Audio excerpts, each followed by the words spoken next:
Muy buenas tardes o Buenas buenas tardes. noches, Ruth. Muchas Buenas gracias. noches. Siendo las 6:05, no sé qué hora es en Sao Paulo, creo que una hora más. 7:05. 7:05, ok. 6:05 en Santiago y 7:05 en Sao Paulo. Vamos a dar inicio a la tercera y última charla de cierre de este ciclo de cultura arquitectónica otoño 2021. Y para partir entonces le voy a dar la palabra a nuestro decano, Drago Bodanovich, para que pueda darnos unas palabras de bienvenida. Bueno, muy buenas tardes, buenas noches a todos y todas. Muchas gracias por acompañarnos en esta tercera sesión de nuestro ciclo de conferencias de cultura arquitectónica. Nuevamente vamos a tener una increíble conferencia con una grandísima académica que nos acompaña y nos brindará su conferencia. Estamos muy contentos. Quiero agradecer especialmente a Ruth Verde por aceptar nuestra invitación y participar de nuestro ciclo de conferencias y contarles que nuestra Escuela de Arquitectura está instalada en 3 ciudades de Chile. La Escuela de Arquitectura de la Universidad de San Sebastián tiene sedes en la ciudad de Santiago, en la capital de Chile, también en la ciudad de Concepción y en la ciudad de Puerto Montt, al sur de Chile, por lo cual hoy día vamos a ver personas participando de esta conferencia desde una parte importante y representativa de nuestro país, lo cual nos pone muy contentos y nos entusiasma mucho el poder conocer lo que nos va a presentar porque enriquece mucho nuestras discusiones y nuestro trabajo académico. En ese contexto, junto con insistir en los agradecimientos a todos los participantes y sin duda a nuestra invitada, la académica Ruth Verde, voy a hacer una breve presentación de ella. La académica Ruth Verde es arquitecta titulada a la Facultad de Arquitectura y Urbanismo de la Universidad de Sao Paulo. También posee un máster y un doctorado en Teoría, Historia y Crítica de la Universidad Federal de Río Grande do Sul, de Porto Alegre, también de Brasil. Tiene estudios postdoctorados en la Facultad de Arquitectura y Urbanismo de la Universidad de Sao Paulo. Su tesis doctoral sobre arquitectura brutalista paulista de los años 50 y 70 ha sido galardonada con el premio CAPES en el año 2006 a la mejor tesis doctoral nacional de arquitectura. Ella es profesora de arquitectura y diseño moderno y contemporáneo en pregrado y posgrado en la Universidad Presbiteriana Mackenzie de Sao Paulo. Además, es miembro del Comité Internacional de Críticos de Arquitectura desde 1985. Como ven, tenemos una invitada de renombre internacional que nos presentará una charla fantástica, así que le doy la palabra a Rafaela para que pueda seguir con las introducciones y guiando el inicio de esta conferencia. Así que muchas gracias y nuevamente bienvenidos todos y todas a este fantástico ciclo de conferencias. Muchas gracias, Drago. Y antes de darle la palabra a Ruth para que podamos empezar, vamos a tener, al igual que la conferencia pasada, un moderador que nos va a ayudar después a llevar un poco la discusión posterior a la charla. Este moderador va a ser Stefan Frank, académico y profesor de la sede de Concepción. Entonces, Stefan es administrador de la Escuela Seria COVID de Bruselas, arquitecto de la Universidad del Biobío y magíster en Historia y Teoría de la Arquitectura de la Pontificia Universidad Católica de Santiago, y junto con el cargo, como dije antes, de secretario de Estudios de la Escuela de Arquitectura de la Universidad San Sebastián, sede Concepción, su labor académica e investigativa está enfocada en la historia de la arquitectura, el patrimonio arquitectónico y la arquitectura moderna de Chile. A su vez, ha participado en la elaboración de estudios históricos para proyectos de arquitectura, espacio público y planes maestros. Y ahora, para saltarnos al tema que nos convoca, la charla que nos dará Ruth hoy se llama Los vacíos del canon y consiste en cómo considerar el canon historiográfico de la arquitectura moderna de manera de poder revisarlo. Los cánones generan inercias y a priori que desafían los intentos metodológicos de cambiarlos de manera efectiva. Las narrativas escritas consolidadas sobre la arquitectura, sobre la historia de la arquitectura, moderna brasileña, se han investigado en un primer estudio de caso, para establecer una manera para confirmar sistemáticamente la existencia del canon, para fomentar la posibilidad de su cambio y para contemplar los vacíos significativos que indirectamente los limitan. Así que con eso, gracias, ahí veo a Estefan, muchas gracias Estefan por acompañarnos hoy día también, y le doy la palabra, que la dejé de ver, así que espero que no se haya caído, le doy la palabra a Ruth, No, estoy para que aquí. podamos comenzar. Ah, perfecto, ya, buenísimo. Entonces, Ruth, el micrófono es tuyo. Muchas gracias. En primer lugar, quiero agradecer por la invitación y espero mostrar algo del trabajo de investigación que estoy en este momento desarrollando. Ya está en una etapa, la primera etapa ya está casi terminada, pero se seguirán otras etapas. Les voy a compartir una presentación que creo que la preparé para dejar un poco más claro las ideas y lo que estoy haciendo. Bueno, ¿qué es el canon? Pues se podría decir, ¿no? La verdad es algo que toda la gente sabe lo que es, pero es muy complicado de explicar en qué consiste, ¿no? Y la teoría y la práctica de la historia y de la arquitectura, la existencia de un canon, se sabe, pero probar que existe no es una tarea tan sencilla. El canon funciona como una especie de discurso naturalizado que reivindica el derecho de ser evidente sin tener que explicarse y contradictoriamente es una característica oculta que nunca se expone por quién o bajo qué acuerdos y qué poderes explícitos o ocultos el estatus canónico se ha concedido. Y además, como ya ha sido debatido por muchísimos autores, si ustedes pueden después mirar el artículo que publiqué, yo hablo más de los autores y las referencias que acá las voy a pasar directamente.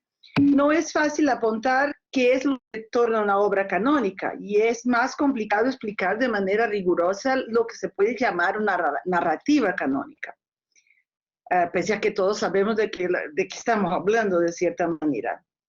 Así que esta investigación empieza, a ver por cómo se va adelante, para pensar en primer lugar, para saber qué es lo que falta en estas historias de la arquitectura. Primero es necesario ver qué es lo que hay, o sea, para pensar de manera rigurosa que puede estar faltando algo, ¿no?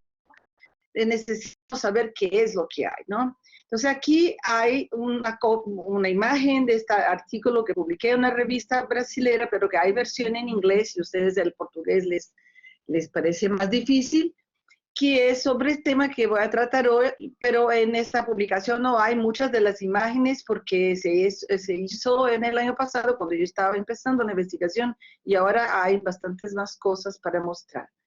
Y dos referencias, que una es una revista de Harvard Design Magazine del año 2001, con varios autores debatiendo el tema de qué es una obra canónica. O sea, tampoco el tema es una novedad completa, ni es necesario que sea. O sea, es una investigación que toma como bases algunas cosas que ya existen y quise poner, por supuesto, la obra más canónica de cuando se habla de arquitectura moderna brasilera, que cualquiera, uno en cualquier parte, algún arquitecto de cualquier parte del mundo ya escuchó hablar, que es la etapa de Brasil Builds, del catálogo de exposición Brasil Builds Architecture Old and New, que hubo en el MoMA en el año 43.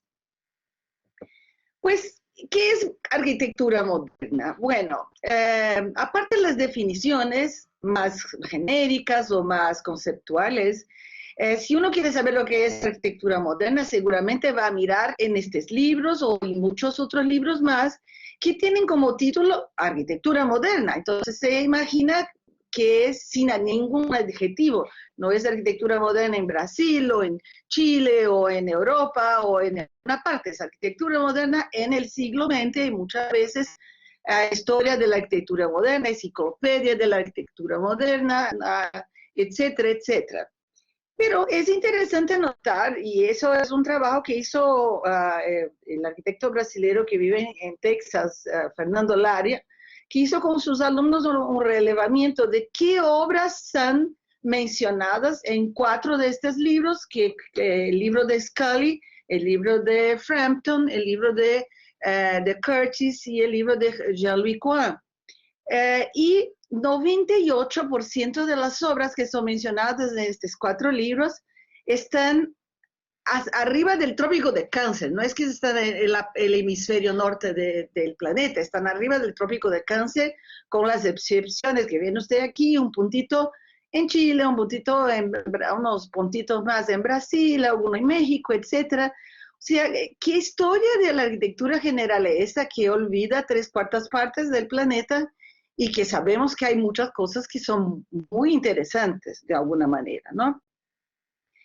Pero la cuestión es que no siempre es suficiente documentar que hay otras cosas.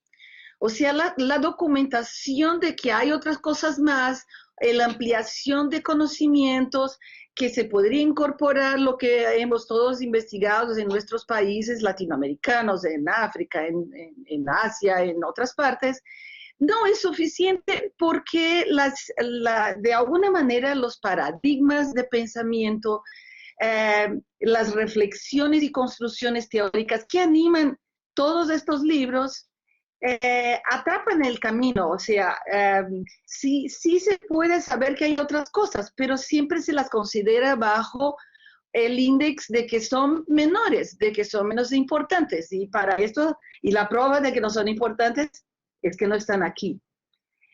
Entonces, de alguna manera, se canonizan algunas cosas, se imaginan que estas son las principales y todo lo demás, que puede ser mucho y puede ser incluso más en términos cuantitativos de todo lo que se pasó en el siglo XX en todo el mundo, que se podría llamar de arquitectura moderna. Todas estas cosas no están incluidas, pero además de incluidas hay que pensarse cómo hacerlo. Abrir y variar. O sea, hacer un nuevo libro sobre arquitectura moderna, incluir un capítulo de Chile, otro capítulo de Brasil, otro capítulo de México, otro de Sudáfrica, o que sea, pues esto puede ser interesante, pero es añadir, pero no es alterar el status quo. Seguiremos siendo incluidos como otros. Los demás, los que se añade, los que se concede una partecita ahí para que sea políticamente correcto y o sea, tal vez lo que pienso es que para ampliar el campo tiene que ser algo más que permitir a nosotros, los otros, nuestro lugar de periférico, eternamente periférico, ¿no? Que sabemos que no es así.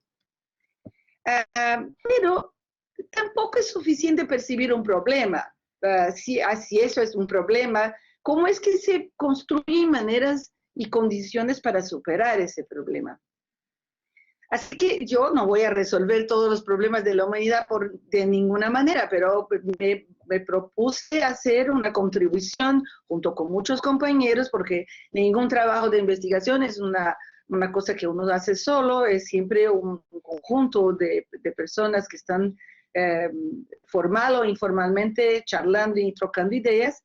Este proyecto, que se llama Arquitectura Moderna en Brasil y Latinoamérica, Revisiones Historiográficas, que tuvo un apoyo de un fondo de investigaciones de mi universidad, está en la primera etapa, se está terminando, que yo pensé que yo lo que quería era hacer el caso 3, el caso mundo. O sea, ¿qué es lo que está publicado en todas estas revistas, estos libros? ¿Qué es lo que falta? ¿Cómo? Etcétera. Pero me di cuenta de que sería tal vez interesante empezar la investigación de manera más acotada, pero aún así amplia, tomando los libros del caso brasileño, que es un caso muy interesante, porque tenemos muchos libros panorámicos sobre arquitectura brasileña. Incluso yo tuve que hacer una selección de 8 libros, porque había muchos más que 8, y distribuidos a lo largo de 8 o 9 décadas, ¿no? Entonces, a partir de estos libros panorámicos sobre la historia de la arquitectura moderna, nos propusimos organizar y profundizar algunos estudios críticos sobre qué es lo que están en estos libros, no solamente cuantitativamente, o sea, qué obras están ahí, cuántas veces se las mencionan, pero también entender mejor, comprender mejor y desconstruir en el sentido de comprender mejor las tramas y estructuras narrativas, buscando establecer un método de trabajo que pueda servir para seguir investigando otros casos, el caso Latinoamérica y finalmente más adelante, el caso mundo. Las condiciones entre los procedimientos que estamos proponiendo, el primero, como ya lo dije, es reconocer la existencia de este canon. ¿Qué es el canon de la arquitectura brasilera?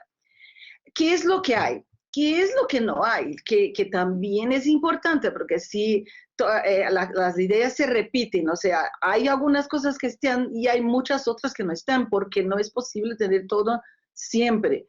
Un libro es siempre una selección y yo soy también autora de un libro panorámico sobre la arquitectura brasilera y es muy complicado porque sería infinito un libro que sería como casi la biblioteca de Babel de Borges, o sea, es imposible tener todo siempre. Entonces siempre hay lo que hay y hay lo que no hay y a veces las dos cosas son interesantes. Examinar estas estructuras y otros puntos más de los que voy a tratar más adelante. Pues entonces empezamos con estos 8 libros, que son, y ustedes certamente ya oirán hablar de algunos y otros tal vez no tanto, pero con algunos criterios, o sea, que fueran suficientemente panorámicos, que no fueran libros simplemente conceptuales o históricos, pero también de obras, de panoramas de obras, y distribuidos en diferentes décadas, como sea Brasil Builds de 43, Latin America Architecture since 1945 de 55, que tiene otros países además de Brasil, pero hay Brasil también. El libro de Enrique Mindlin, que es Modern Architecture en Brasil, porque primero se publicó en inglés, pero muchos años después también se publicó en portugués. El libro de Yves Bruin, Arquitectura Contemporánea en Brasil, de 1969, pero que solo fue porque era una tesis de doctorado en francés y solo se publicó en portugués finalmente en 81.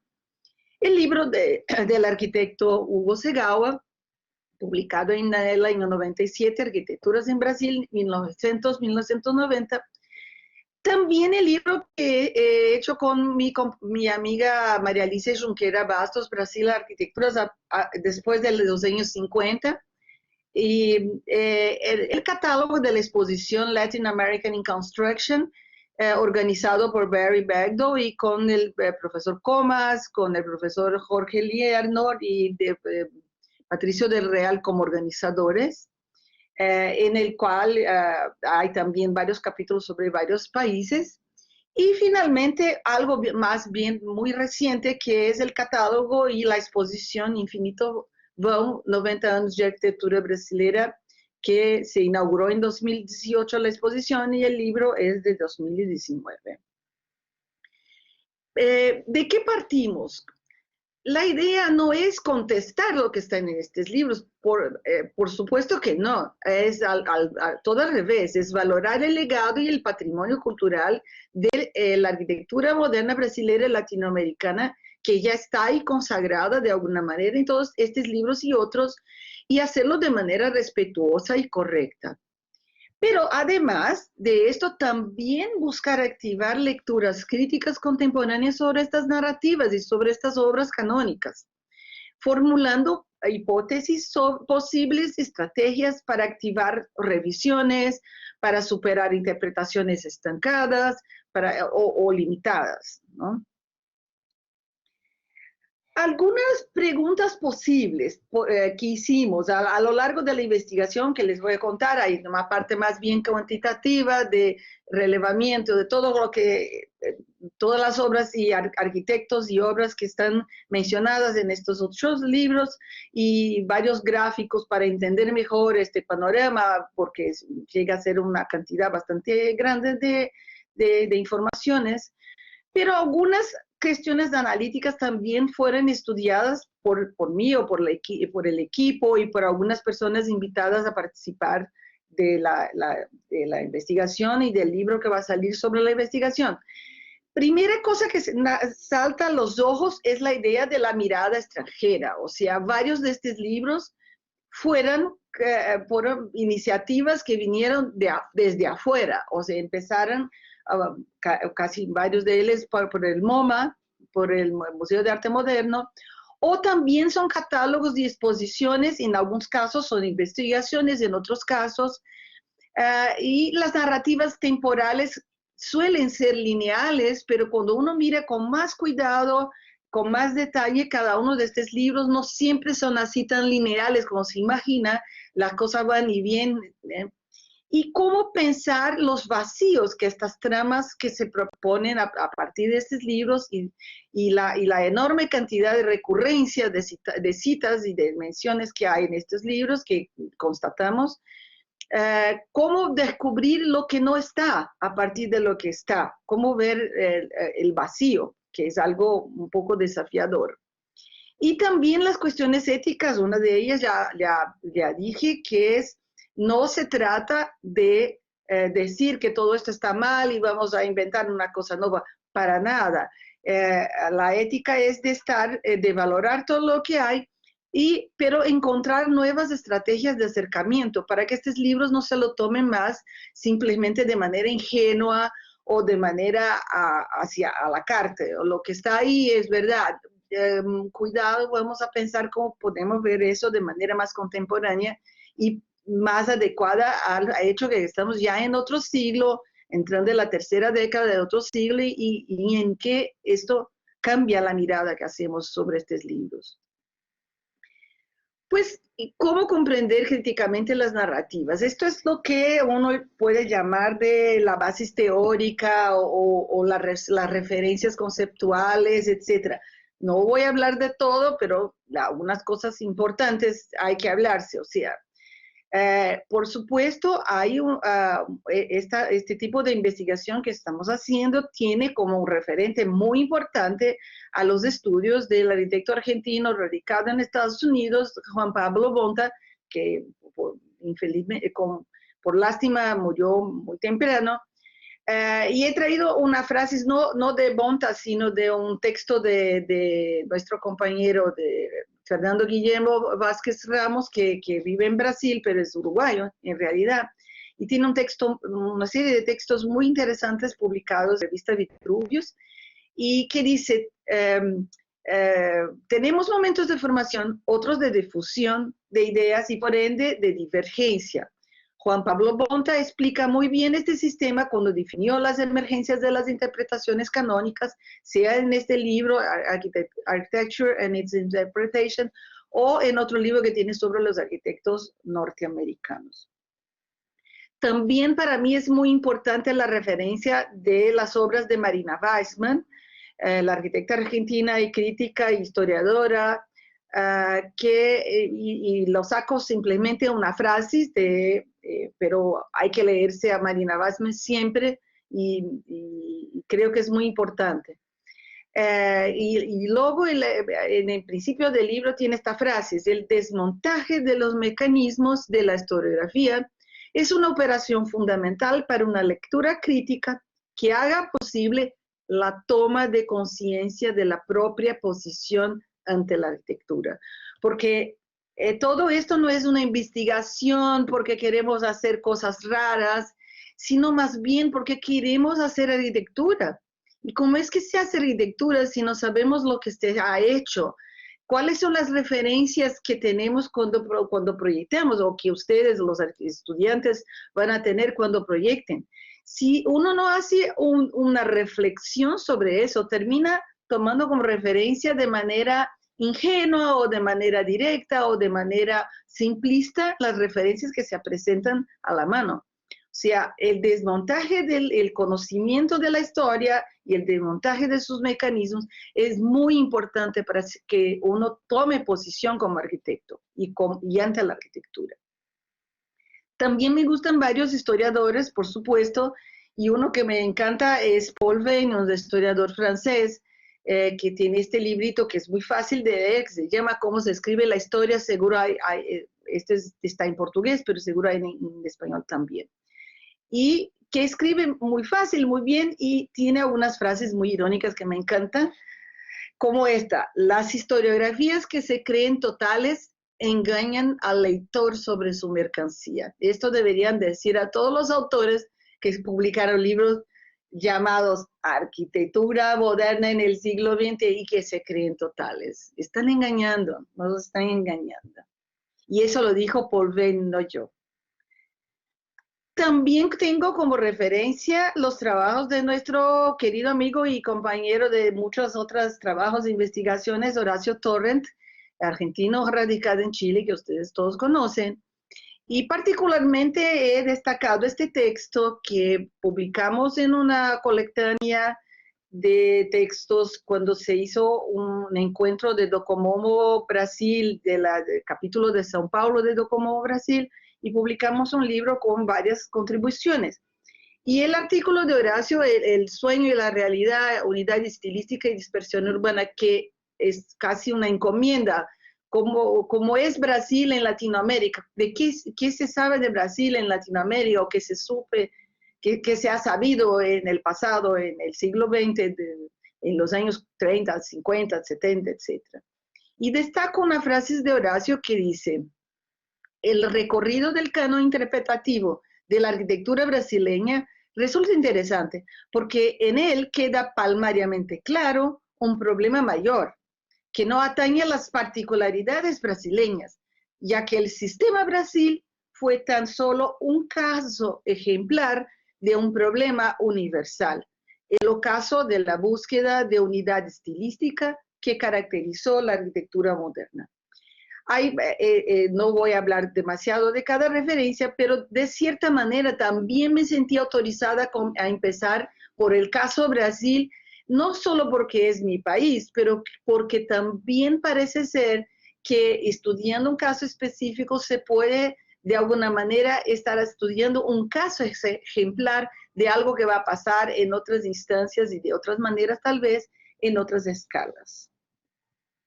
Y también algunos estudios que están haciendo nuestra amiga y compañera de trabajos también, que es Ana Esteban Maluenda, que es de la Escuela de Arquitectura de Madrid.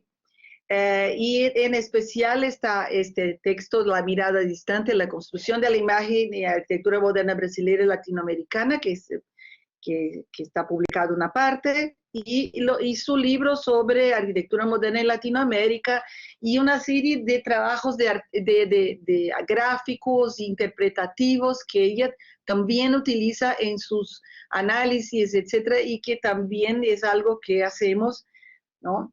Y la frase que destaqué es esta: este texto, el texto que escribe ella, no pretende revisar la arquitectura moderna latinoamericana, sino lo que se ha dicho sobre ella. Esto también es una distinción importante. Yo ya en mi doctorado estudié las obras, pero en esta investigación estoy estudiando más bien no las obras, sino lo que se ha dicho sobre ellas en estos libros.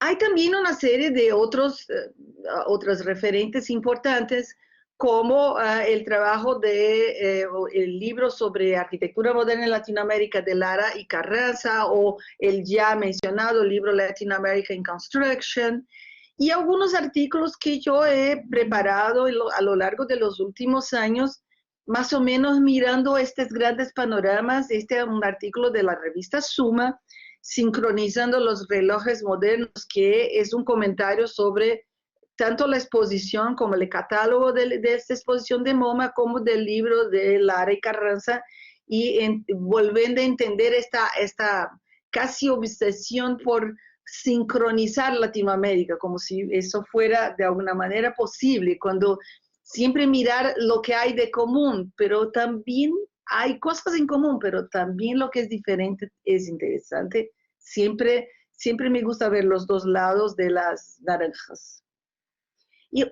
Bien este artículo que también publiqué en revista Suma, que es un análisis crítico de la exposición Infinito Baum. En aquel momento aún no había salido el catálogo, pero les muestro que este tipo de gráfico y análisis de no sé qué, que no publiqué en la Suma, lo hago para mí misma, para entender la trama de esta exposición. O sea, por ejemplo, ¿por qué aparecen tan pocas cosas de ciertos periodos y otros son más valorados? ¿Cómo se distribuyen regionalmente estas obras, etcétera, etcétera?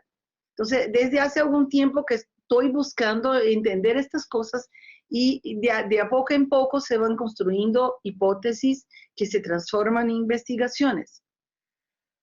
Pues entonces estos procedimientos, que es reconocer la existencia del canon, qué es lo que hay, qué es lo que no hay, examinar las estructuras y narrativas historiográficas, es lo que nos propusimos hacer para poder ir adelante en la establecer casi que un procedimiento metodológico que después vamos a intentar aplicar a nivel Latinoamérica y a nivel mundo en general, ¿no? También hicimos varios ejercicios con estudiantes de posgrado previamente a esta investigación en los años 2018, 2019.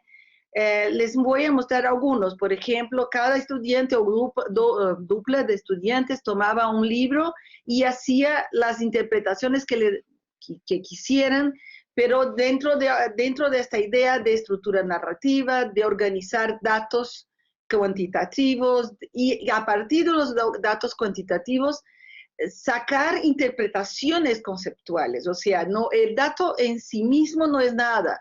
Cuántas páginas tiene la introducción no quiere decir nada, pero puede querer decir algo si lo uso como un instrumento, una herramienta para abrir otras puertas, para hacer cuestiones, para colocar preguntas, ¿no?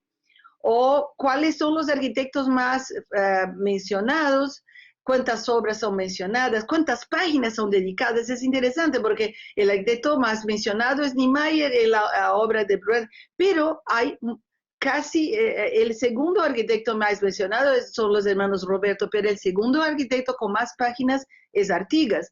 Entonces hay cosas interesantes que uno empieza a ver cuando cuantifica las ideas, ¿no? Parece banal, pero no tiene nada de banal. Es muy interesante, es como mirar un tejido por el lado de adentro, ¿no? Y así van, y otras más, no les voy a mostrar con detalles de otros libros. Cada estudiante se tomaba algunos libros y hacía, por ejemplo, análisis de frecuencias de distribución regional en todo Brasil de estas obras, de cada uno de estos libros, como en diferentes capítulos, en distintos periodos históricos que el autor va tomando, etcétera, etcétera. Pues, ¿cómo procesar sistemáticamente todas estas masas de informaciones de 8 libros? O sea, hicimos una plantilla con todas las obras que fueron mencionadas en todos los libros y resultaron una cantidad bastante grande de obras, son total casi 1000 obras. O sea, lo que es interesante, porque siempre cuando uno da clases de historia termina mencionando una docena, 2 docenas de obras, pero ya está disponible conocimiento sobre muchas otras obras más. Claro que faltan muchas otras, son los libros demoran más, hay artículos, no buscamos los artículos, etcétera, porque sería infinito. Es interesante también, pero para este momento de la investigación no nos propusimos. Los modelos de las tablas hicimos primero para cada libro y después sistematizando todos los libros. Hubo varios problemas prácticos porque a veces una obra es llamada con un nombre en un libro, con otro nombre en otro libro, a veces tiene un autor, a veces tiene 2. Tuvimos que organizarnos para hacer de manera sistemática todo eso y llegamos a esta tabla final con 996 obras mencionadas en todos estos libros, y todo eso se va a publicar y vamos a publicar las plantillas y toda la gente se va a poder buscar, toda esta información se va a disponibilizar. O sea, si alguien quiere dar clases sobre arquitectura brasilera y quiere mencionar la obra no sé qué, ya sabe en qué libros está publicada, en qué página está publicada y dónde está, etcétera. También sirve como una especie de libro de bases para profesores y profesoras, no solo en Brasil, como en otras partes que quieran dar clases sobre el tema y buscar estas informaciones. Acá ustedes ven las 20 obras con más de 10 citaciones, son 8 libros, es así, todas estas obras, por supuesto, la obra más mencionada es el Ministerio de Educación y Salud, que tiene más de 100 menciones en los 8 libros, pero también la Facultad de Arquitectura de Urbanismo de São Paulo, proyecto de Vilanova Artigas, que tiene 60 y pico menciones, que están aquí listas. También hicimos el relevamiento de los autores y autoras citados. Aquí es un total de 508 autores, aquí son los 40 primeros en orden alfabético, y interesante notar que de los 508 solo 30 mujeres, y aquí hablamos un poco de los vacíos de la trama también, ¿no? Pero hay otras cosas más. Y de cada libro hicimos fichas técnicas con informaciones importantes de las ediciones, de tamaño, de cómo es la estructura e identificación del libro. Hay estas fichas y hay también textos que pueden ayudar a entender cómo se organiza cada uno de estos libros, cómo son las distribución de obras, etcétera, etcétera. Y además empezamos a hacer algunos gráficos 2D y 3D. Primero hicimos unos ensayos tomando cada libro, la cantidad de menciones por ejemplo, de autores mencionados, cuántas veces han sido mencionados a lo largo de la línea del tiempo, para el libro de Bergdorf, etcétera, para libros de Wisnik y Serapian, y poniendo las dos informaciones juntas y haciendo gráficos de 3 dimensiones. Estos diagramas no son solo interesantes o bonitos, son también una manera de tomar una masa enorme de información, 100 arquitectos, 900 obras, y cómo vamos a ver cómo están distribuidas temporalmente en estos 8 libros, en cada uno de los libros, cuál es por ejemplo, hay un pico de menciones que coincide con en principio, en los años 30, y a medida que va llegando al contemporáneo, hay muchos más arquitectos mencionados, menos veces, etcétera, varias cosas que se tornan evidentes porque son visualizables, ¿no? Y también, como estos gráficos, todos son gráficos paramétricos y vamos a publicar incluso los diagramas paramétricos. Y si alguien quiere reproducir estas ideas y producir otros gráficos semejantes o de otras maneras, podrá usar estas informaciones de la investigación para hacerlo también. Como estos gráficos, y ensayamos gráficos del tipo blob, y etcétera, etcétera, y varios otros más, que por supuesto no soy yo sola que hice todo eso, hay gente, mis alumnos que saben mucho de esto y propusieron esta idea, y es fantástica la cantidad de información que uno puede visualizar. Por ejemplo, acá son los 8 libros, las 100 obras más mencionadas de los 8 libros y cómo están distribuidas y mencionadas en cada uno de los libros, haciendo gráficos de picos o haciendo gráficos como si fuera una curvas de nivel, poniendo colores para que significan cada libro. Este es un libro, el primer libro, el segundo, el tercero. Se pueden visualizar varias cosas con estos diagramas. Pues, otra cosa que es muy importante es tener mucha atención en los límites de una investigación. Una investigación puede ver cosas, varias cosas, pero puede no ser adecuada para ver otras cosas. Todo el tiempo estábamos muy claros, teníamos muy claro de cuál es el límite de lo que estamos haciendo. O sea, no estamos inventando nada de nuevo, estamos sistematizando algunas informaciones. Todo eso se podría hacerlo de otra manera, todo eso no es tan importante. Todo esto es apenas un camino para llegar a algo, y cuáles son los límites de este algo y de los procedimientos nuestros, ¿no? Algunas cosas les invito después a leer el libro, porque hay muchas otras cosas más, pero estas son solo unas menciones. Por ejemplo, las narrativas canónicas, cada libro hay mucha repetición, o sea, hay varias obras que están presentes siempre en todos los libros, hay un alto grado de recurrencia. Incluso hicimos algunos cálculos de cuán recurrente cada libro era en relación a los anteriores, ¿no? ¿Cuántos por ciento de repeticiones había, por ejemplo, ¿no? Pero también hay muchas diferencias, porque hay unas 100 obras que son muy citadas, pero hay otras 800 que no son citadas una vez, o más bien hay 500 que son citadas una vez solamente. O sea, hay diferencias importantes entre las narrativas. Y esas diferencias también son importantes. Al analizar eso, uno descubre que es el canon, pero también descubre que la apariencia similar de estos discursos, todos de estos libros, es solo una apariencia. Hay también diferencias. Pero hay un cierto refuerzo de la visión de la homogeneidad y no de las diferencias. Y esto nos convoca a una pregunta interesante, que es, pues, si hay un canon, pero su reiteración no es perfecta, ¿es que hay este canon? O sea, la investigación no parte de la idea de que hay, sino de la idea de que cómo es que podemos entender si hay, si no hay, y cómo lo comprendemos.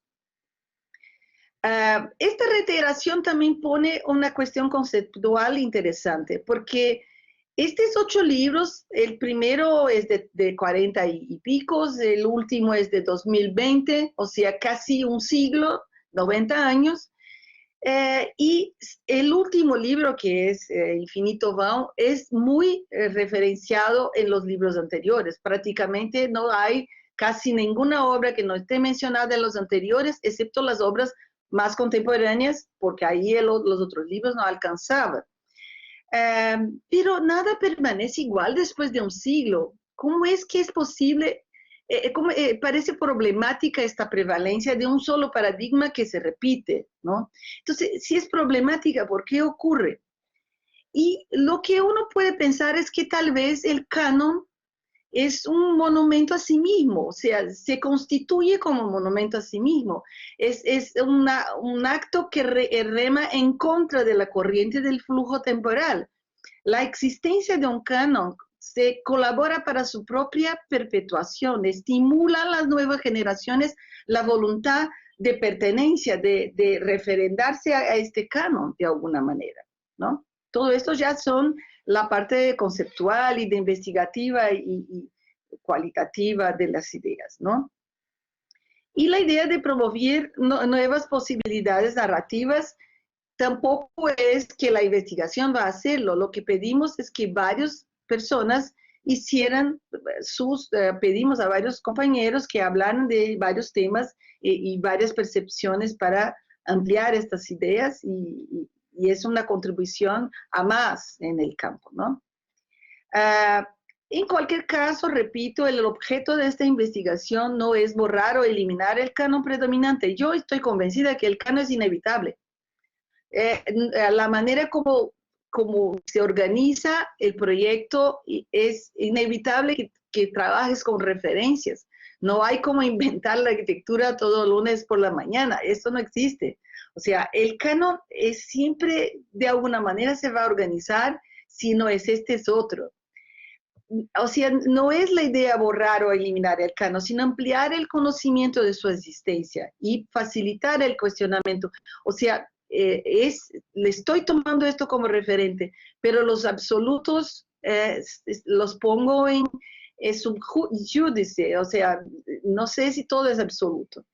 Y posiblemente promover la emergencia de otras posibilidades narrativas que miren desde otras maneras, de otros lados, de otros enfoques, de otros intereses, los intereses contemporáneos o del futuro o lo que sea, ¿no? Esto es un avance sobre el libro que vamos a publicar y va a ser un ebook y también va a tener, porque así es más fácil de divulgarse, pero también va a ser impreso a una parte que es sobre reconocimiento del canon, sus vacíos y con varios invitados de varias universidades distintas hablando de varios temas y también miembros participantes de la investigación, que fueron nuestros alumnos, hablando sobre varios de sus temas de investigación, y para todo esto, para que el resultado de la investigación, que son las plantillas, los gráficos, no sea una cosa aburrida, un libro aburridísimo, puras plantillas y datos y números y no sé qué, va a ser muy aburrido. Entonces inventamos que tendría unos textos más y etcétera, ¿no? Pues ninguna investigación se hace sola, es imposible. Esta investigación de alguna manera también empezó con el apoyo chileno a través de mis amigos de la Universidad Católica, que nos invitaron a participar de esta investigación que se llamó Debate Teórico y Construcción Histórica en Chile y Brasil, coordinado por Hugo Mondragón, conmigo, con Horacio Torren, con Macarena Cortés, Humberto Bonomi, y en Brasil con Ana Gabriela Godinho Lima y María Cristina Cabral. Y siguió con esta investigación en mi universidad con varias, aquí pongo los nombres de todos los estudiantes que están participando, que participaron, algunos ya no participan más, pero los nombres de todos ellos para terminar, porque todo eso es un intento, ¿no? Y hay que hacerse en equipo. Pues ahora abro para ustedes si quieren hacer preguntas, lo que deseen, y con mucho gusto les puedo aclarar todo lo que quieran. Muchas gracias.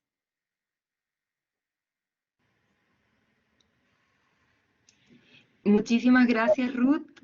Yo me acaba de lanzar como una advertencia de que estoy con muy mala internet, así que si me escucho mal, le pido por favor a Estefan que me salve del momento sin internet, pero parece que me escucho bien, ¿o no? Sí, sí, se te escucha bien. Ah, perfecto. Pues muchísimas gracias, Ruth. Me pareció muy interesante todo lo que hablaste, sobre todo de cómo podemos, no sé, quizás es como muy como superficial mi comentario, pero creo que puede ser súper interesante también para los estudiantes ver cómo uno puede pasar de estudiar libros, entender la información que hay en libros y terminar en gráficos, visuales. O sea, creo que ahí hay algo como súper interesante del proceso de la investigación. Para partir esta discusión o pregunta, le voy a dar la palabra a Estefan para que él modere esta última parte. Y hay un comentario en el chat que lo dejaron en el medio de la charla. No sé si la persona que lo hizo quiere hacerlo hablando o lo leemos. No, pero Rafaela, partamos con la moderación, propongo yo. Perfecto, la palabra es tuya entonces. Ya, muy bien, muchas gracias. Bueno, ahora que tengo la palabra, primero que nada, muchísimas gracias por la invitación y muchísimas gracias también por haber presenciado la presentación de Ruth. Yo creo que siempre se agradece esa tremenda generosidad al compartir no solamente conocimientos, sino también la metodología y también ir alimentando la conversación, un pensamiento crítico y contribuir finalmente a la arquitectura. Es entre un placer y un honor, o sea, realmente muy agradecido. Bueno, como moderador y viendo los asistentes que tenemos, yo creo que aquí se puede generar una conversación absolutamente increíble. Y yo creo que rápidamente se va a armar esa conversación. Por lo tanto, quiero aprovechar ese momento de silencio para yo hacerle una pregunta y de ahí partirán los otros, porque después yo creo que ya voy a... Mire, quedé marcado con tantas cosas, pero cuando habló sobre el canon, que puede ser considerado como un monumento a sí mismo, algo que se autoalimenta, que es como un autorreferente, no puedo dejar de olvidar el caso de Rainer Banham y el brutalismo. Y toda esa cosa extraña que ocurre con los Smithson y el término New Brutalism, etc. donde, claro, surge la pregunta sobre el valor de la historiografía, pero también por qué ciertas historiografías tienen un impacto tan increíblemente alto. Pero mi tema es ese canon que finalmente es temporal, es debida a la base del canon que cuando se define se basa en aspectos políticos, en aspectos éticos, de la moral, que a su vez son temporales y por lo tanto inevitablemente convierten ese canon en algo temporal.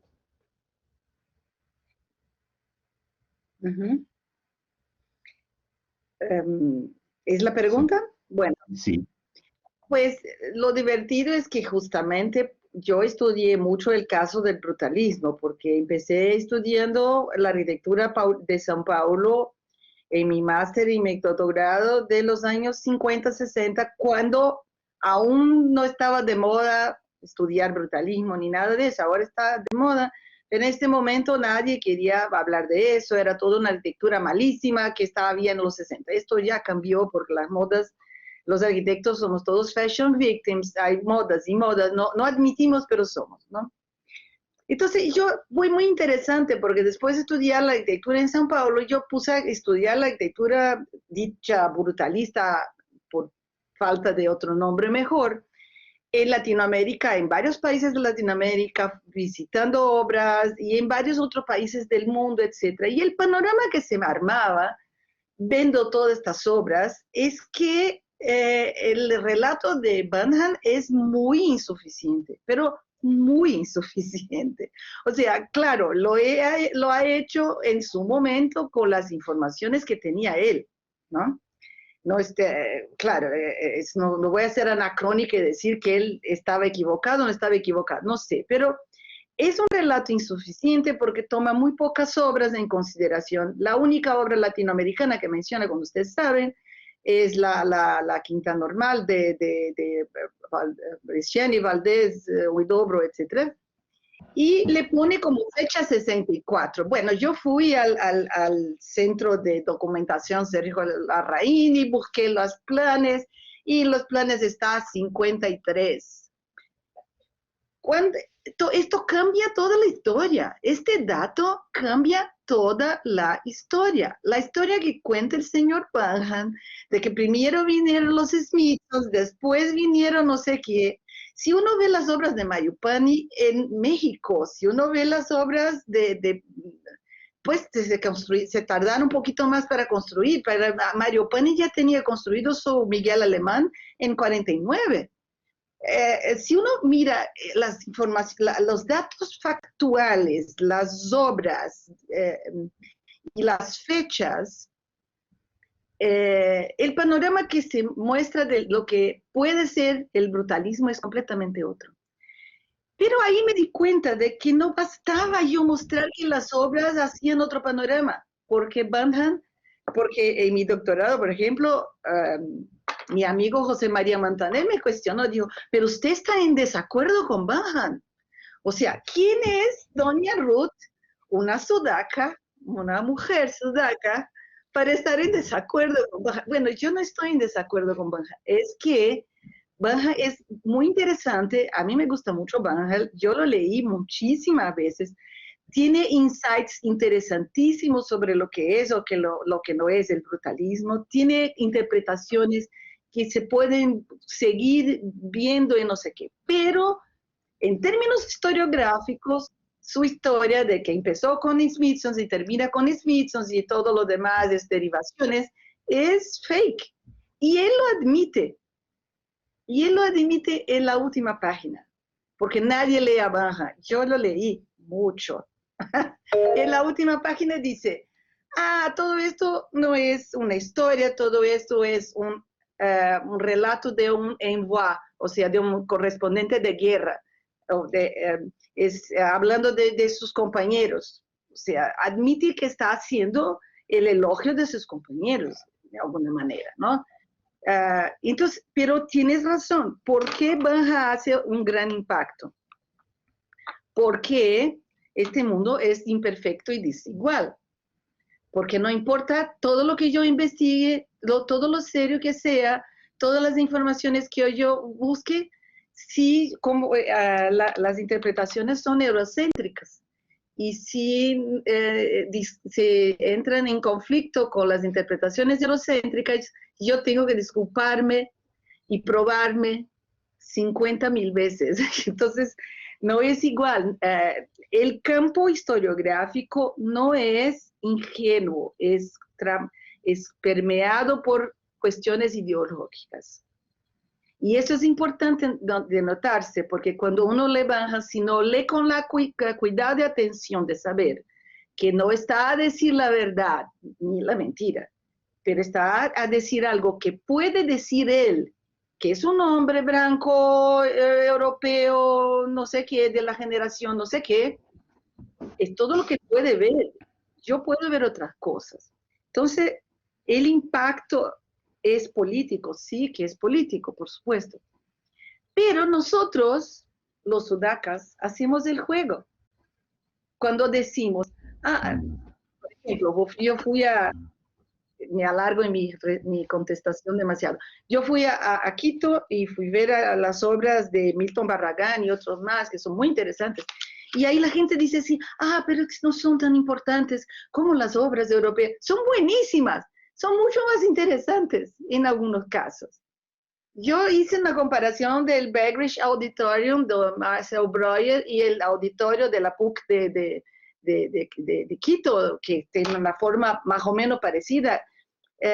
Claro, el Bagrish es anterior, pero es una cosa chiquitita de este tamañito así de chiquita, y esta es una obra inmensa. Solo se ven las semejanzas, no las diferencias. No se puede comparar y decir que es una influencia de Breuer. Es mucho más complicado que eso. Es mucho mejor muchas veces, ¿no? Entonces, no sé, creo que yo llegué al tema del canon porque me di cuenta de que no importa todo lo que yo haga, el canon se me atrapa en el camino y la gente no me cree. Entonces, ¿cómo es que hago para que la gente me crea? No a mí, sino a mi trabajo. Pero a mí no me importa que me crean a mí. Entonces, sí que hay cuestiones políticas, sí que hay cuestiones éticas, y sí que uno tiene que pensar con su cabeza. Y para eso está Marina Weissman desde hace mucho a decir, y eso no soy yo que lo digo, o sea, hay que pensar desde Latinoamérica algunas cosas. Y cuando pensamos desde Latinoamérica algunas cosas, vemos otras cosas. Perfecto. Muchas gracias. Lo siento, me alargué demasiado, es que el tema del brutalismo lo estudié mucho. Sí, lo sé.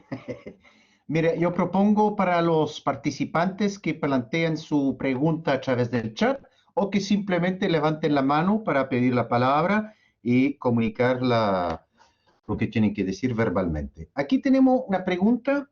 Está preguntando, pidiendo algún comentario sobre las fotografías y sus autores relacionados con arquitectos, como el caso de Salas Portugal en México. Por favor. Sí.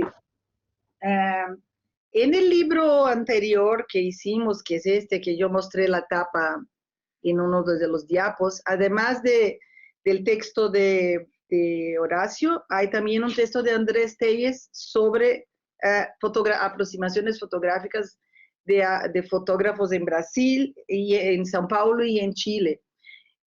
Sí, yo creo que es muy interesante, ¿no? Y en este libro nuevo que hicimos, no invité a nadie para hablar sobre este tema, pero porque ya había algo hecho en el libro anterior y esto se va acumulando. Pero sí que me parece que es interesante ver las cuestiones de las fotografías porque son, de hecho, la manera de canalización es visual. Las fotografías son absolutamente relevantes para el efecto canon, de alguna manera, ¿no? Entonces, sí, tienes toda razón. Voy a tomar más interés en eso, tal vez trabajar un poquito más cuando llegue al caso Latinoamérica. Para el caso Brasil, algunas cosas teníamos como prioritarias y otras no nos alcanzó el tiempo, pero hay que seguir, hay tiempo, vamos a seguir haciendo. Perfecto. No sé si hay otra pregunta de...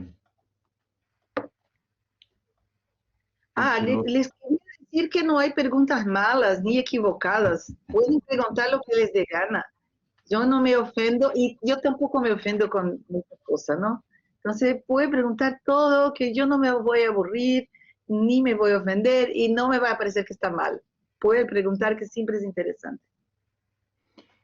Mira, aprovechando el silencio, en algún momento habla de la importancia no solamente de ver el problema, pero también de aportar una solución a ese problema, que lo va destacando Ahora, con lo que ha mostrado hasta hoy día, de cierta forma, de una manera, podríamos decir, magistral, está demostrando los vacíos, como lo ha declarado, dentro de la historiografía. Una historiografía incompleta, basándose en qué? En la cantidad de veces que se va mostrando los proyectos, dónde, cuándo, cómo. O sea, eso se va a fundamentar que tenemos una historiografía incompleta, que sería un diagnóstico. ¿De qué manera se podría solucionar esto? Pues, yo también hice un libro por encomienda de la editora sobre panorámico sobre la lectura brasileña. Nos pedían un libro que hablara de la segunda mitad del siglo XX. Tardamos 4 años y medio en escribir el libro porque fue muy difícil y fue muy complicado seleccionar de qué hablar, ¿no? Entonces, la diferencia tal vez entre estos libros es que de un momento en adelante, por ejemplo, del libro de Hugo Segal en adelante, pero un poco también el libro de Bruin, hay siempre un prefacio, un forward o una introducción en que el autor declara sus limitaciones. O sea, ¿de qué se trata? ¿No? Hugo lo hace, yo y María Alice lo hicimos, Bruin hace, pero no exactamente. El libro que es el catálogo del MoMA también, de cierta manera, define de qué se trata. Es una exposición. En la exposición tiene algunas reglas y algunas cosas van a entrar, otras no van, etcétera, etcétera. Etcétera. Pero los demás libros no tienen esta conciencia de hablar de sus límites, ¿no? Y no sé si necesita hacérselo siempre, pero yo creo que eso, una cosa que hay que cambiar es que una vez que es imposible hacer una historia completa, al menos es importante que los autores se propongan decir de qué trata su historia. Y no, o sea, no me incomodaría nada que el libro no sé, de Frampton pudiera ser historia de la arquitectura moderna de Europa y unas partes del Atlántico Norte. Lo que me incomoda es que diga que es universal cuando no lo es. O sea, no dice que es universal, sugiere, lo que es aún más complicado, porque es una sugerencia. Si dices historia de la arquitectura, pues un tipo que está estudiando arquitectura en Singapur va a leer este libro y cree que esto es la historia de la arquitectura. El tipo que está en no sé dónde, en Australia, y también, etcétera. Entonces, sí, al menos una cosa que podría cambiar es simplemente tomar los libros como siendo historias parciales. No es problema que la historia sea parcial. El problema es que la historia pretenda ser total. No sé. Ahora, todo es parcial, todo siempre será parcial. No es posible una historia completa. Eso no es una constatación postmoderna de los tiempos que corren, líquidos, no sé qué. No, es una constatación en serio de los historiadores. Los historiadores lo tienen consciente. Los arquitectos hacemos historia de segunda calidad pensando que sabemos hacer historia y hacemos como si estuviéramos haciendo la verdad. O sea, si vas a hacer historia, que por favor lo haga bien. Los historiadores lo saben que la historia no es total. Lo tienen claro, ¿no? Ya, perfecto.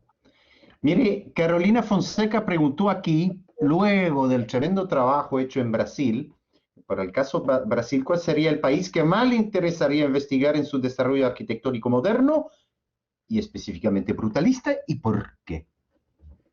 Pues todos los países son interesantes, ¿no? Difícil, difícil.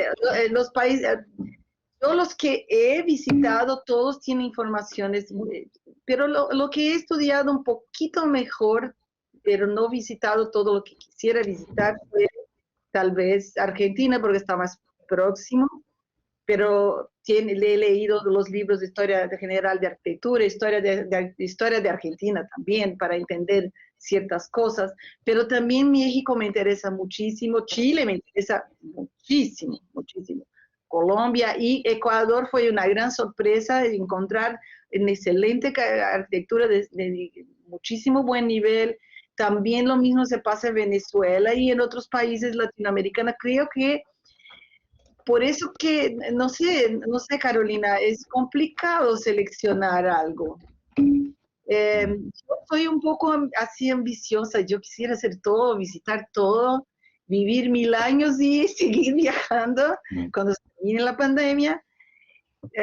No sé, pero sin la historia cualquier historia de arquitectura moderna que no mencione a México es estúpida, porque México es muy importante y muy innovador y en muy tempranas fechas. Las cosas que se hacen en México en los años 20 son increíblemente interesantes y buenas, siempre, siempre. O sea, México, por supuesto Brasil, pero, pero para ser gentil, ¿no? Pero México es importantísimo también. Bueno, ya hablando de México, Fabricio Lázaro Villaverde, perdón, del Docomomo México, que hizo la primera pregunta sobre la fotografía, ahí pregunta deviene a mediano plazo la construcción de un canon latinoamericano. Pues ya está construido desde Bullrich, desde antes, ¿no? O sea, de alguna manera, y el último libro, los últimos 2 libros de 2015, que es del catálogo de la exposición Latin American Construction, y el libro de Fernando Lara, intentan de nuevo poner, entonces, para la segunda fase segunda etapa de la investigación, voy a tomar estos libros empezando con Hitchcock, que creo que es un tipo muy interesante, porque el libro de 53, 54, ya no me acuerdo, de Hitchcock, Latin American Architecture since 1945, es interesante. El tipo tiene y no lo digo solamente yo, hay varios autores, entre ellos Horacio y Comas, que están aquí presentes, creo, que han apuntado la importancia que tiene el libro de Hitchcock para esta formación de un canon, y cómo hay, y Bullrich también, el argentino, y otros más. O sea, yo creo que ya hay un cierto canon, ¿no? Lo que entre nosotros.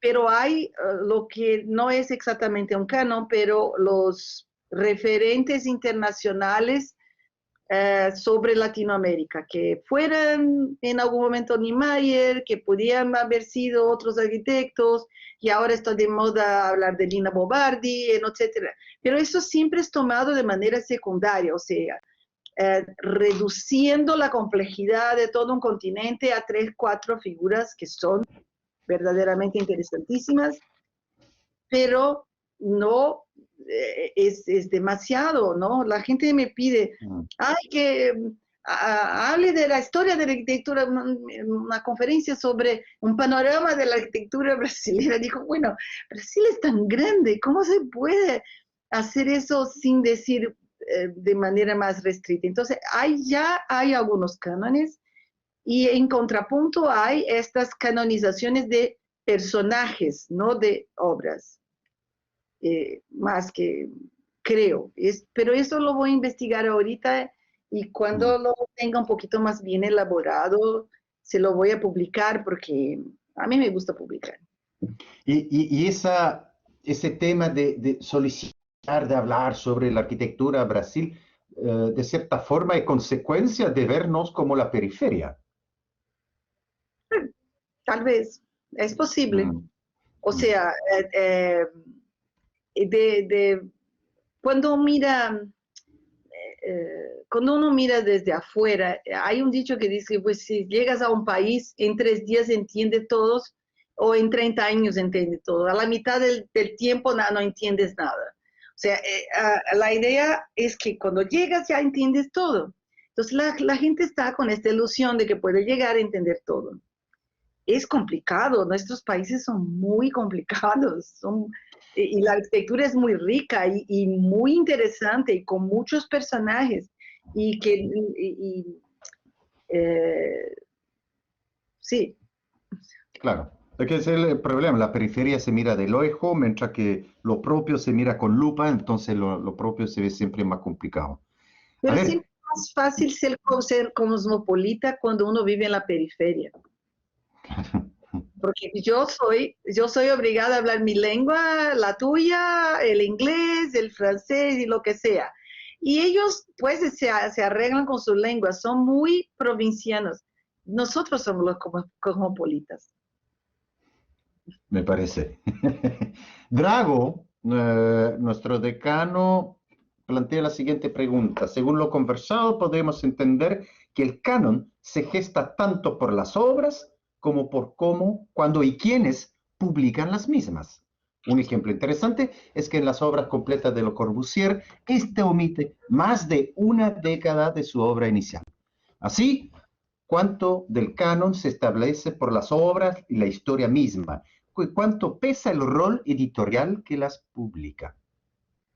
Sí, o sea, las narrativas, que es el término que usamos, o sea, cómo organizas esta historia, qué seleccionas, qué pones en relieve, qué olvidas, o sea, los vacíos, las cosas que olvidaste son muy importantes, porque ¿por qué Le Corbusier le parece que no va a incluir toda su obra inicial? ¿Por qué ciertas obras a la mitad? Todo esto también es interesante. Entonces, la obra se canoniza por la reiteración, porque no basta un libro. El segundo libro repite las mismas cosas y pone unas más. El tercer libro repite las mismas cosas y pone unas más. El cuarto libro repite y así vas. O sea, la reiteración también es importante. Y el recorte es importante. Y yo no creo que sea el editorial en el sentido de que son los publishers, los editores, sino es una combinación entre los autores, los editores y cómo eso se da. Nuestro libro con la editora Perspectiva, quería que hiciera, la editora Perspectiva publica el libro de Blouin, y Blouin se va hasta los 60. Entonces ellas nos pidieron un libro que fuera la continuación de Blouin, y nosotros dijimos, es imposible, no se puede continuar nada, no somos Blouin, no podemos continuar Blouin. Lo que sí podemos es tomar el periodo histórico de que él no trató. También es como la idea de que continuar es la idea que rige las editoriales, o sea, este libro va a dar continuidad, o sea, no anula el anterior, sino que lo repite, le da continuidad. Esta idea sí que tiene algo de editorial en el sentido de que no les interesa decir que el libro está desactualizado del anterior. Pero tampoco está desactualizado cuando uno lo mira, porque cada libro tiene su contribución, aunque muchas veces sus informaciones ya están desactualizadas, pero siempre tiene algunas partes que son interesantes que puede aprovecharse. Ahí no tengo la información, pero me gustaría, no sé si es posible saber cuál de las dos cosas tuvo mayor impacto. El primer artículo de Banham, donde él empieza a hablar sobre el nuevo brutalismo, o el libro que publica un par de años después. Y ahí también hay todo un trabajo de editorial. Creo que es el libro, porque toda la gente dice, Banham dice que el brutalismo no es una ética, es una estética. es que la gente no ha leído el libro, porque primero pone un question mark, ética o estética, punto de interrogación. Y en la última página, en punto 9.14 o 9.4, ya no me acuerdo bien, dice, yo quisiera creer que el brutalismo podía ser una ética, sin embargo es apenas una estética, porque la arquitectura no hay cómo, termina siendo estética. Nadie ha leído el libro de Banja, y Banja es muy inteligente porque le puso el titular que es una ética y la gente cree que Banja dijo una cosa y dice otra. Así que yo creo que fue el libro porque en el artículo inicial no tiene nada de esto de ética y estética. Pero la frase ética y estética es recurrente cuando, entonces me dicen, pero ¿cómo has estudiado? Porque mi definición de brutalismo es que es una estética superficial, de superficies. Cuando miras y tiene una superficie toda de hormigón, sabes que es brutalista. Mi definición es extremadamente pragmática y visual y formal, pero es la definición que todos los arquitectos de verdad hacen, no la de mentira, la de verdad. Tú sabes qué es porque miras y tiene una cierta apariencia. Es la apariencia que define, que te permite poner la etiqueta, el tag. Entonces, mi posición es bastante, no sé si pragmática, sino que es realista. Así son las cosas en arquitectura, no son de otra manera. Perfecto. A ver, tenemos un tremendo comentario de Andrés Telles. Andrés, yo te invito a abrir el micrófono y decirlo. ¿Es posible? Se me ocurre que... Andrés, por favor. Hola, Andrés. Sí. Vamos, Andrés. No puedo este momento. Bueno, pero... Yo lo leo. Se me ocurre... Por favor. Que desde la fotografía es mucho más difícil poner en discusión el canon arquitectónico. Los edificios cambian o desaparecen y sus planos y fotografías iniciales se refieren a un estado ideal conforme a las ideas de sus autores o de los autores de los libros. Salvo notorias excepciones, se termina recurriendo una y otra vez a las imágenes inaugurales, primeras publicadas en las revistas. Cuando se trata de obras menos difundidas, su descubrimiento implica un descubrimiento fotográfico primero, que luego abre camino a otro descubrimiento. Los modos de ver la arquitectura también son canónicos en el contexto de una aproximación de imágenes de arquitecturas diversas al canon, al cual se intenta referirlas. Pues, Andrés, empiezas a decir algo y después te contestas a ti mismo, ¿no? Porque dices que es difícil poner en discusión el canon con las fotografías y pones en discusión el canon con las fotografías. ¡Qué lindo lo haces! No es un comentario, Andrés, está muy bien, o sea, el estado ideal, eso, incluso el análisis de Bonta sobre el pabellón de Barcelona es basado en el hecho de las fotografías, de cómo las fotografías en blanco y negro y otros más. Ketglas también habla de eso y otros más. Hay varias cosas. Sí, creo que es difícil, pero la fotografía es un índice importante que hay que tomar en cuenta. O sea, y para la arquitectura moderna, las fotografías en blanco y negro, especialmente, ¿no? Perfecto. Oye, saliéndose del universal, volviendo aquí a la región, hay una pregunta: ¿cómo abordar una investigación sobre un arquitecto desconocido y su obra en el interior de Paraná durante más de 50 años? Eddie Waldrich. Bueno, yo te aconsejo en primer lugar estudiar la obra de este arquitecto y no hacer el capítulo 1, el mundo, el Brasil, la escuela carioca, la escuela paulista y la escuela de Paraná y por último este arquitecto. Haga todo al revés, empiece por el arquitecto. Y después vas a buscar el mundo, porque en la obra de este arquitecto está el mundo. No necesitas buscar el mundo antes para referendarla. yo sugiero que busques primero la obra de él. La estudias, la conoces, qué es su formación, cómo están las cosas, etcétera, etcétera. A partir de esta obra, porque es un hábito común en investigaciones que la persona empieza a hablar de la historia de Brasil, la historia de Río, historia de São Paulo, historia de Paraná. Pues si este arquitecto no está en estas historias no son suficientes para comprenderlo. Pues estas historias, tu trabajo es el trabajo de poner en valor algo que no está y después meter esta cosa que no está en lo que, como algo que falta en lo que está. Y no al revés, porque si empiezas al revés, vas a decir, ah, es un arquitecto menor, ah, es una cosa menos importante. Ah, pues si es menor y es menos importante, no lo estudies. Si estás estudiando es porque no es menor para ti. Entonces, si estás haciendo algo, hay que contribuir con este algo.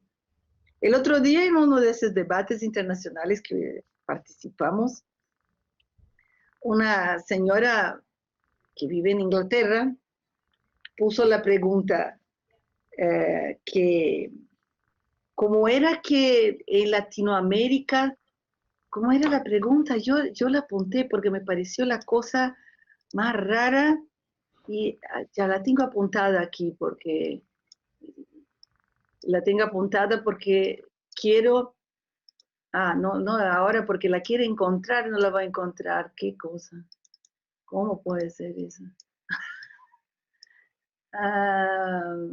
Bueno, a ver, voy a recordarme de memoria nomás. Preguntaba, ¿cómo es que en Latinoamérica se relacionaba con el panorama global a respecto de las cuestiones del momento de la Guerra Fría? Y a mí lo que se me ocurrió decir es que si no está Latinoamérica no es un panorama global. ¿Cómo es que Latinoamérica, como si estuviéramos en otro planeta? ¿Cómo es que Latinoamérica se relaciona con el panorama global? ¿Qué está a decir esta persona? Está a decir que el panorama global puede vivir bien y feliz sin considerar Latinoamérica. Eso es más bien ignorancia, ¿no? No hay panorama global si no estamos en él. Claro, esa postura que ocurre a veces en ciertos países o ciertos continentes. Ahora, ¿no crees tú que a veces eso de hacer constantemente la referencia a la arquitectura, a la fuente, etcétera, es más bien una necesidad de justificar, una necesidad de validar y buscar por ahí la validez del proyecto que finalmente se va a presentar? Sí, y ahí corrobora mi afirmación de que el canon es un monumento que rema en contra de la corriente y se monumentaliza a sí mismo. O sea, el canon, cualquier cosa que quieras hacer que no está en el canon, tienes que buscar, te sientes que tienes que buscar el referendo del canon. Cuando pues, se puede pensar de otra manera, se puede pensar de que el canon está incompleto. Y si está incompleto, no puede referenciar algo que está fuera de él. Es que esto es muy subversivo, ¿no? Y la gente no tiene... hay que tener coraje, ¿no?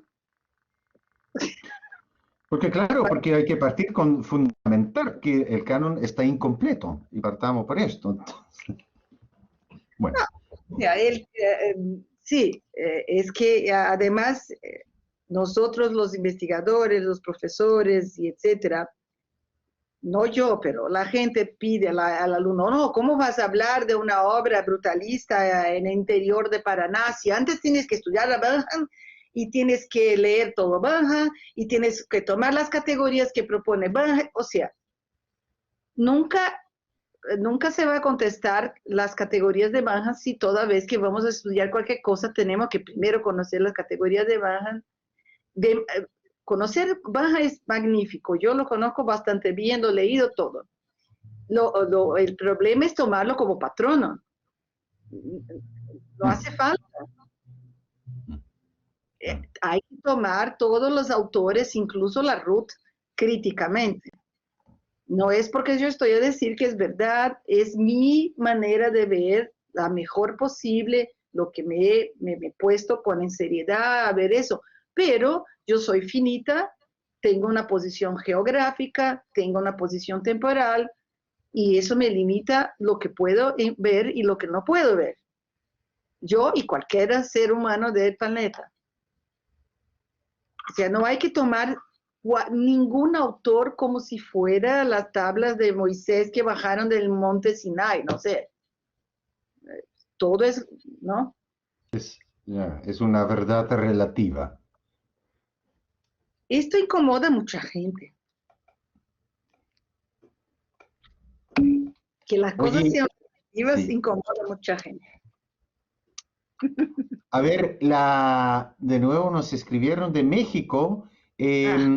Por si acaso, antes de leer, o que lo lea, pero los que quieran hacer una pregunta alguna vez, levantar la mano y la bajar inmediatamente después, lo que no permite ver quién levantó la mano. Si quieren hablar, levantan la mano y la dejan levantada, por favor. Muy bien. El compañero mexicano dijo que en caso de Le Corbusier no fue una decisión editorial, el ex profesor recorta su obra, etcétera, etcétera. Sí, sí. Thank you for the explanation. Qué detalle. Qué detalle. Que pueden levantar la mano y hablar si quieren, como dije, el moderador, como quieran. O bien podemos conmemorar la vida, cantar una bossa nova. Alessandra, por favor. Ya, Carolina, adelante. Gracias, Estefan. Sí. De nada. Gracias, arquitecta Ruth. Yo estoy fascinada realmente con su trabajo. No soy brasilera, soy venezolana. Entonces tiene una hermana brasilera que se llama Carolina Fonseca. El apellido sí, suena así.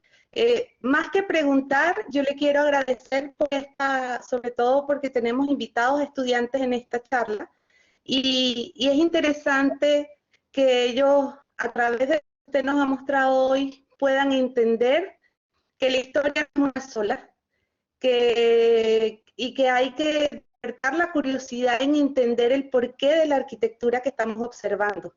El porqué en todo su contexto. Yo estoy realmente maravillada en cómo su trabajo reta el modo en que siempre se han hecho las cosas o se ha contado la historia de la arquitectura. Es realmente fascinante. Comentaba por interno con un compañero de trabajo que me dieron ganas de volver a estudiar arquitectura moderna en el aula de clase con usted. Definitivamente esta mirada además apunta a una valoración de lo que tenemos en Latinoamérica, y creo que es una cosa extraordinaria. Simplemente quería intervenir para agradecerle la oportunidad de que nos diera el gusto de poder disfrutar de esta pequeña muestra de su trabajo, y me quedo con las ganas de leer su libro. Yo empezaba las clases de historia para los alumnos de grado de cuarta etapa, muy jovencitos, con la pregunta: si llegas esta noche en tu casa y te preguntan ¿cómo ha sido tu día?, ¿qué vas a contestar? Depende si es tu mamá que pregunta, depende si es tu novia o tu novio que pregunta, depende si es tu abuela que pregunta, depende de si es tu hermano, depende si es tu vecino, y porque la historia no solo es varias, como también es para quien se la cuenta. Totalmente. Y a quién están escribiendo estos libros dichos de arquitectura moderna, para quién están escribiendo estas personas y por qué están escribiendo estos libros y para quién, ¿no? Seguramente no escriben para nosotros. Los leen Sí, Muchas gracias. por nada. Alessandra Sándolo. Sí, buenas tardes. Soy una profesora de la universidad, enseño historia enseño cultura arquitectónica contemporánea. Me siento muy involucrada en lo que está explicando y quería simplemente comentar respecto a lo que cuando llegué a Chile, yo vengo de Italia, y empecé a buscar algo más de historia de Sudamérica. No encontré mucho porque evidentemente llevaba con mi maleta de libros europeos que a nada sirven. Repito, tenía el Frampton, tenía varios, pero ahí no era un pequeño capítulo al final de pocas palabras que no me hacía entender nada. Tuve que hacer investigaciones transversales, no sé cómo decirlo, tuve que encontrar otra forma de conocer algo, porque los libros con que había crecido y que me habían acostumbrado a estudiar ciertos autores, sino otros, no me ayudaban. Y entonces simplemente me gusta muchísimo que al final salga una historia distinta a la que se encuentra en los clásicos libros de historia, que verdaderamente es una parcialidad del planeta completamente. O sea, en esto concuerdo muchísimo y lo he vivido en primera persona intentando buscar algo sobre Sudamérica. Me ocurre pensar también que, me acuerdo que ya varios años, Bruno Zevi publicó una trilogía de libros en Italia sobre arquitectura menor. Y a partir de ese libro, que también habla de una arquitecturas orgánicas, que en ese momento nadie quería escuchar ni ver, empezó a cambiar las condiciones de la mirada y se empezó a dar valor a cierta arquitectura solo porque Bruno Zevi había escrito de esa. Entonces la pregunta es, ¿se necesitan autores también de cierto nombre para poder escribir la historia? O sea, ¿hasta qué punto luego, o sea, es una decisión social, política, pero también es una cuestión de quién pone la historia? No sé si es una pregunta del todo o es simplemente, o si ya lo sabemos cuál es la respuesta, pero puede que esto sea interesante descubrirlo. O sea, ¿quién escribió de Latinoamérica hasta ahora? Reconocido para ser escuchado. Pues mucha gente ha escrito sobre Latinoamérica y hay muchísimos autores, y el problema tal vez sea porque, como he dicho, no sé cómo voy a decirlo.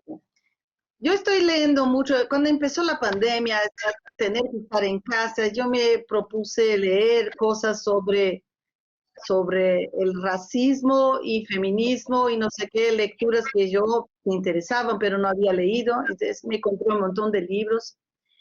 Y hay algunos autores que hablan del racismo y del racismo como una cuestión estructural. O sea, todos nosotros somos de alguna manera racistas, porque esa es la estructura en que está organizado el mundo, en que hay gente que es más y hay gente que es menos.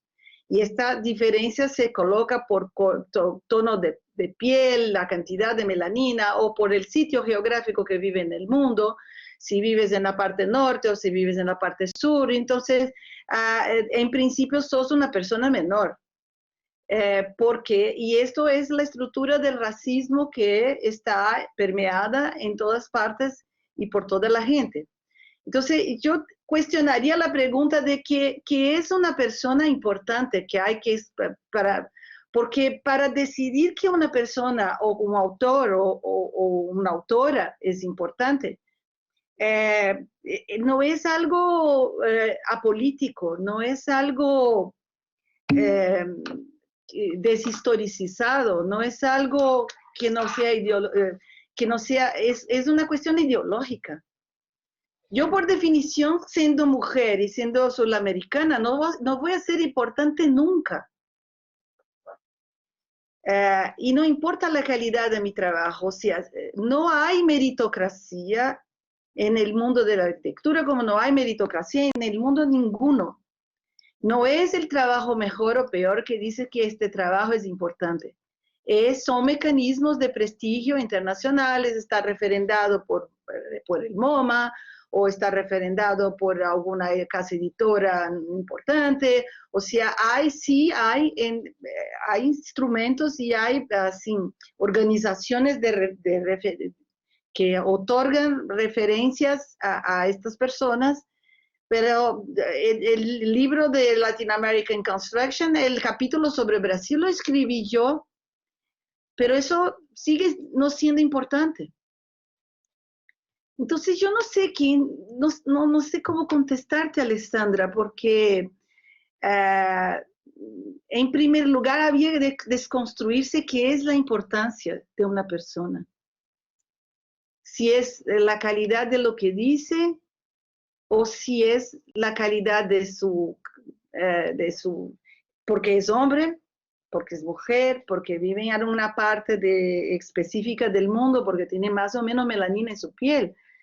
Entonces me parece que en portugués se dice un buraco es más embaixo, en español no tengo idea, pero el problema es más complicado, ¿no? Así que no sé, hay mucha cosa. Yo doy importancia fundamental a Marina Weissman. Es, a mi juicio, la persona que hay que leerse siempre, si uno quiere entender de historia, historiografía, de arquitectura, siempre. Más importante que todos los demás, en mi escala de valores. Entonces hay que leer a ella. Ella es la autora que me interesa leer. Y otros autores me interesan leer. Me interesa leer a Horacio Torrent, me interesa leer a Carlos Eduardo Comas, que están aquí, entonces hablo de ellos. No voy a hablar de quién no está. Comas también me pregunta aquí que un canon es un listado, una jerarquía, una afirmación de hegemonía cultural. Entonces, quisiera leer, o sea, hay una hegemonía cultural, el mundo no es parejo, no es homogéneo, ¿no? Y la pregunta de cómo es, el problema no es que haya una hegemonía cultural desde algunos países hasta otros. El problema es que nosotros, de los países que no somos hegemónicos, lo creamos a ellos. O sea, ¿por qué seguimos bajo el embrujo de que somos menores? Yo no soy menor.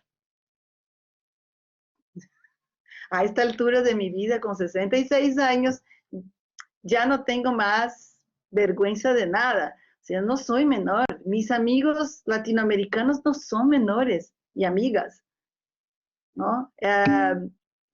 Creo que es la idea tuya, Comas. No sé si comprendí bien. Las jerarquías existen, pero ¿por qué el oprimido tiene que hacer el juego del opresor? Es una pregunta que hay que hacerse todos los días.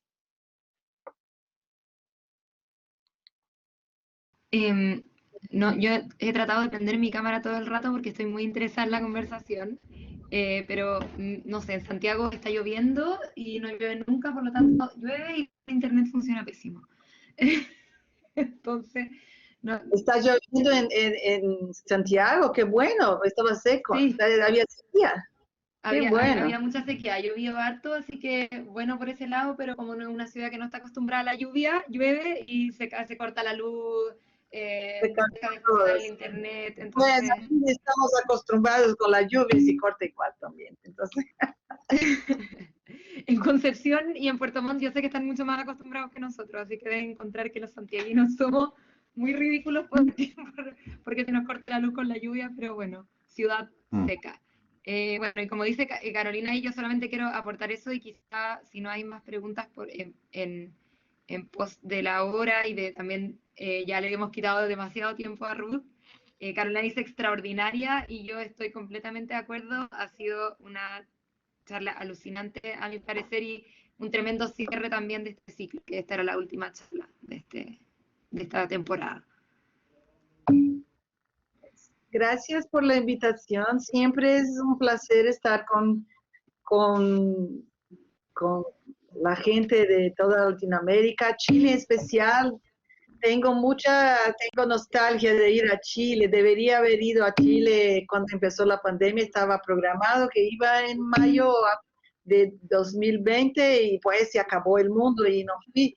Pero ya volveremos alguna vez.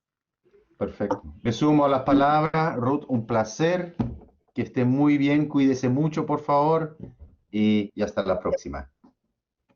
Bueno, y gracias a ustedes, cuídense también. Muchas gracias, Ruth. Seguimos en contacto. Que estés muy, muy bien. Gracias. Adiós. Pues, Chao, chao. ¿cómo se sale de aquí?